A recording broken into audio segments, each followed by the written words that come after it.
Hello అండి. Welcome to Kannayya channel.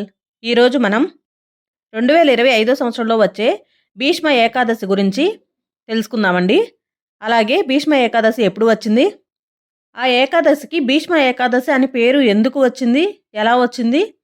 అలాగే భీష్మ ఏకాదశి రోజు మనం పాటించవలసిన నియమాలు, తద్వారా మనం పొందే అద్భుతమైన ఫలితాల గురించి తెలుసుకుందామండి. మనకి సంవత్సరానికి 24 ఏకాదశులు వస్తాయండి. ప్రతి నెలలో కూడా 2 ఏకాదశులు, శుద్ధ ఏకాదశి, బహుళ ఏకాదశి అని 2 వస్తాయండి. ఈ ఏకాదశి రోజున మురాసరుడు అనే రాక్షసుడు బియ్యంలో ఉంటాడని, బియ్యంతో చేసిన పదార్థాలు తినకూడదని అంటారండి. అందువలన ఏకాదశి రోజున అందరూ ఉపవాసం ఉంటారు. అలాగే సైన్స్ పరంగా చెప్పుకుంటే 15 రోజులకు ఒకసారి ఉపవాసం ఉంటే ఆరోగ్యపరంగా మంచిది అంటారండి. మార్గశిర మాసంలో వచ్చే శుద్ధ ఏకాదశిని మహాపర్వదినం అని చెప్తారు. విష్ణువుకి అత్యంత ప్రీతికరమైన రోజు ఇది. మహాభారతం ముందు కాలం నుండి కూడా ఈ ఏకాదశి ఉందండి. ఈ మార్గశిర మాసంలో వచ్చే ఏకాదశికి భీష్మ ఏకాదశి అని పేరు ఎందుకు వచ్చిందో తెలుసుకుందామండి. భీష్మ పితామహుడు మహాభక్తులు, మహా అద్భుతమైనటువంటి చరిత్ర కలిగినటువంటి వారు, అద్భుతమైన భక్తి పరాయణుడు, భగవంతుణ్ణి నేరుగా కంటితో చూడగలిగిన వారు. అందువలన భగవత్ ప్రతీకరమైనటువంటి ఏకాదశిని భీష్ముని పేరుతో పిలవాలని శ్రీకృష్ణుడు ఆదేశించాడు. అందువలన ఈ మార్గశిర మాసంలో వచ్చే శుద్ధ ఏకాదశిని భీష్మ ఏకాదశిగా పిలుస్తారు. ఈ ఏకాదశి రోజున విష్ణునామ సంకీర్తనం, రాత్రిపూట జాగరణ, ద్వాదశి రోజు అనగా మరుసటి రోజు పారాయణ చేస్తే ఏకాదశి చెల్లుతుంది అంటారు. కాకుండా ఈ ఏకాదశి రోజున దేవాలయ దర్శనం కానీ, ఉపవాసం కానీ, జాగరణ కానీ, దానం కూడానండి, ఏదైనా దానం కానీ చేస్తే చాలా అమోఘమైన ఫలితాన్ని ఇస్తుంది. అంతేకాకుండా భీష్మునికి సంతానం లేదంటండి. అందువలన సంతానం లేని వాళ్ళు భీష్మునికి తర్పణం ఇచ్చి సంతానం కలగాలని కోరుకుంటారంట. ఈ భీష్మ ఏకాదశి రోజున తప్పకుండా విష్ణు సహస్రనామాన్ని చేయాలండి.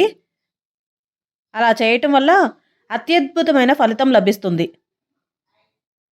ఈ భీష్మ ఏకాదశి రోజున పూరిలో కూడా జగన్నాథ స్వామి చేత భీష్మునికి తర్పణాలు ఇప్పిస్తారంటండి. 2025 మార్గశిర మాసంలో భీష్మ ఏకాదశి ఫిబ్రవరి 8వ తారీఖు వచ్చిందండి. శనివారం వచ్చింది. ఈ భీష్మ ఏకాదశి శనివారంతో కలిసి రావటం చాలా విశేషం. మరి ఇంతటి శక్తివంతమైన ఏకాదశి రోజున కొన్ని విధి విధానాలు పాటించడం ద్వారా విష్ణుమూర్తి అనుగ్రహంతో పాటు కోటి జన్మల పుణ్య ఫలితాన్ని పొందవచ్చు. ఇప్పుడు మనం పాటించవలసిన నియమాలు, పరిహారాల గురించి తెలుసుకుందామండి. ఈ ఏకాదశి రోజున వెంకటేశ్వర స్వామిని పూజిస్తే ఈ సంవత్సరం అంతా అష్ట ఐశ్వర్యాలతో జీవించవచ్చు. ఈ రోజున మీరు చేసే పూజలకు రెట్టింపు పుణ్య ఫలితం లభిస్తుంది. జీవితంలో డబ్బు కొరత ఏర్పడదు. మీ భర్త సంపద విపరీతంగా పెరిగిపోతుంది. అంతటి శక్తి ఈ భీష్మ ఏకాదశి రోజున చేసే పూజలకు ఉంటుందంటండి. ఎందుకంటే ఈ ఏకాదశి రోజున ముక్కోటి దేవతలు అందరూ భూమిపైకి వస్తారట. అందువలన ఈ ఏకాదశి రోజున ఏ భక్తులైతే వెంకటేశ్వర స్వామిని పూజిస్తారో అలాంటి భక్తులపై కనకవర్షాన్ని కురిపిస్తారట. ఈ భీష్మ ఏకాదశి రోజున స్త్రీలు ఉదయాన్నే నిద్రలేచి తలస్నానం చేసి ఇల్లంతా శుభ్రం చేసుకుని గడపలకు పసుపు రాసి ఇంట్లో పూజ చేసుకోవాలి. ఏకాదశి రోజున స్నానం చేసేటప్పుడు నీటిలో కొంచెం పసుపు వేసుకుని స్నానం చేస్తే జన్మజన్మల దరిద్రమంతా తొలగిపోతుంది అంటారు. ముఖ్యంగా ఈ ఏకాదశి రోజున పసుపు రంగు వస్త్రాలను వేసుకుంటే చాలా మంచిది. ముందుగా వెంకటేశ్వర స్వామి పటానికి గంధం రాసి కుంకుమ బొట్లు పెట్టి పూలతో నిండుగా అలంకరించుకోవాలి. అలాగే తులసి మాలలతో పటాన్ని అలంకరించుకోవాలి. తులసి మాల వేయలేని వాళ్ళు తులసి దళాలతో పూజ చేసుకోవచ్చు. అన్ని దీపాల కంటే పిండి దీపం చాలా శ్రేష్టమైనది కాబట్టి ఈ శక్తివంతమైన ఏకాదశి రోజున పూజ గదిలో ఉన్న వెంకటేశ్వర స్వామి పటం ముందు 2 పిండి దీపాలు వెలిగించి స్వామివారికి పూజ చేయండి. శనివారంతో కలిసి వచ్చిన ఏకాదశి నాడు ఎవరైతే పిండి దీపాలు వెలిగిస్తారో అలాంటి వారికి విపరీతమైన ధనం వరిస్తుంది. అలాగే వెంకటేశ్వర స్వామి అనుగ్రహం సంపూర్ణంగా కలుగుతుంది. పిండి దీపాలను కొద్దిగా బియ్య పిండిని తీసుకొని అందులో కొన్ని పాలు అలాగే కొంచెం బెల్లం పొడి వేసి చపాతీ ముద్దగా గట్టిగా కలిపి ఆ పిండితో ప్రమిదలను తయారు చేసుకోండి.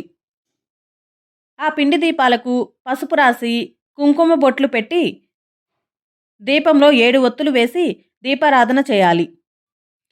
పిండి దీపాలను వెలిగించి దీపానికి నమస్కారం చేసుకోవాలి.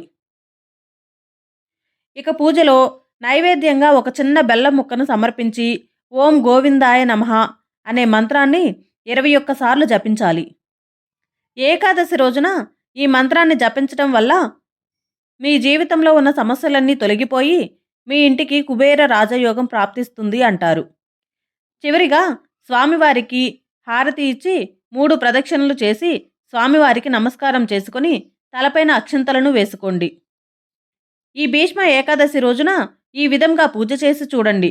ఖచ్చితంగా వెంకటేశ్వర స్వామి ఆశీర్వాదం లభిస్తుంది. ఎందుకంటే ఏకాదశి రోజున చేసే పూజలకు రెట్టింపు పుణ్యఫలం లభిస్తుంది. రావి చెట్టులో విష్ణుదేవుడు కొలువై ఉంటాడు. ముఖ్యంగా ఈ భీష్మ ఏకాదశి రోజున రావి చెట్టుకు చాలా దైవశక్తి ఉంటుంది. ఈ భీష్మ ఏకాదశి రోజున రావి చెట్టులో 33 కోట్ల మంది దేవతలు ఉంటారట. కాబట్టి ఏకాదశి రోజున రావి చెట్టును ముట్టుకొని నమస్కారం చేసుకుంటే కోటి జన్మల పుణ్య ఫలితం లభిస్తుంది అంటారు. అలాగే ఏకాదశి రోజున సాయంత్రం 6 దాటిన తర్వాత ఇంటి గుమ్మం ముందు 2 దీపాలు వెలిగించండి. ఇలా ఎవరైతే దీపాలు వెలిగిస్తారో వాళ్ళ ఇళ్లల్లోకి లక్ష్మీదేవి అడుగు పెడుతుందట. అలాగే ఈ భీష్మ ఏకాదశి రోజున వెంకటేశ్వర స్వామి దేవాలయానికి వెళ్ళి ధ్వజస్తంభం దగ్గర ఒక నెయ్యి దీపం వెలిగించి ధ్వజస్తంభానికి ప్రదక్షిణలు చేస్తే మీ మనసులో ఏది కోరుకున్నా సరే ఆ కోరికలు వెంటనే నెరవేరుతాయి అంటారు. ఏకాదశి రోజున తలకు నూనె రాయకూడదు. ఏకాదశి రోజున తలకు నూనె రాస్తే ఆయుష్ తగ్గిపోతుందని నమ్మకం. అలాగే ఏకాదశి రోజున పొరపాటును కూడా నలుపు రంగు వస్త్రాలను వేసుకోకూడదు. ఏకాదశి రోజున ఒక నిమ్మకాయను తీసుకొని పూజ గదిలో పెట్టి వెంకటేశ్వర స్వామికి నమస్కారం చేసుకొని ఆ నిమ్మకాయను తీసి ఒక వస్త్రంలో కట్టి మీ ఇంటి ముందు కట్టండి. ఇలా చేస్తే మీ ఇంట్లో లక్ష్మీదేవి స్థిర నివాసం ఉంటుంది. ఏకాదశి రోజున ఉపవాసం ఉంటే కోటి జన్మల పుణ్య ఫలితం లభిస్తుంది. ఏకాదశి రోజున ఉపవాసం ఉండలేని వారు చింతపండు, ఉల్లిపాయ, వెల్లుల్లి, ముల్లంగి దుంప అలాగే కందిపప్పును తినకూడదు. అలాగే ఏకాదశి రోజున ఉప్పు తింటే అనారోగ్య సమస్యలు ఏర్పడతాయని నమ్మకం అండి. ఈ శక్తివంతమైన భీష్మ ఏకాదశి రోజున గోవుకు ఆహారాన్ని తినిపిస్తే మీ ఇంటికి అఖండ కుబేర రాజయోగం కలుగుతుంది. ఇవండి భీష్మ ఏకాదశి రోజున మనం పాటించవలసిన నియమాలు, పరిహారాలు. అందరూ సాధ్యమైనంత వరకు ఈ నియమాలను పాటించడానికి ట్రై చేయండి. అలాగే ఖచ్చితంగా ఈ భీష్మ ఏకాదశి రోజు మాత్రం ఉపవాసం ఉండండి. విష్ణు సహస్రనామాన్ని తప్పకుండా చేయండి. ఈ వీడియో కనుక మీకు నచ్చినట్లయితే లైక్ చేసి, షేర్ చేసి, సబ్స్క్రైబ్ చేయండి. Thank you.